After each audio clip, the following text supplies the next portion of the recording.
靜脈注射抗生素。靜脈注射抗生素係治療嚴重感染嘅重要手段，特別係對肺炎、敗血症等致命感染。呢種方法可以快速將藥物送入血液，有效控制感染。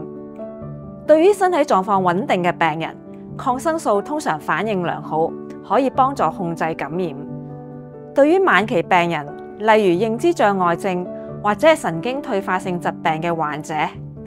肺部感染通常係最常見嘅死亡原因。接近生命終點嘅病人，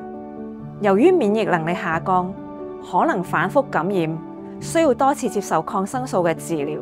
但抗藥性嘅問題可能令治療效果減弱，甚至延長痛苦。反覆靜脈穿刺可能引起不適，增加痛苦。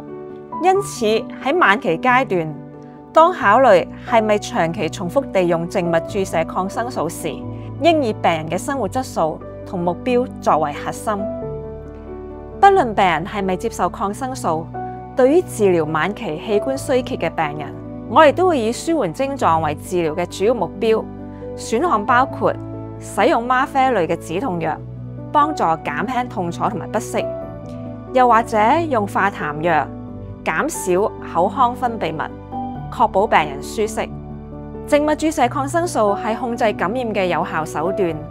但係當病情到達不能逆轉階段時，長時間接受抗生素未必係一個最好嘅選擇。透過預設照顧計劃或預設醫療指示，病人或家人可以同醫護人員商討佢嘅意願，確保醫療嘅安排係最符合病人嘅價值觀，喺生命嘅最後階段保持專業。趁而家自己仍然擁有自主做決定能力嘅時候，同屋企人、醫護人員溝通，並委託一位代理人喺你失去精神行為能力時候執行你嘅意願，確保你喺最後嘅日子獲得適合自己嘅照顧。如果病人而家已經失去咗自主做決定嘅能力，但同時未有預設照顧計劃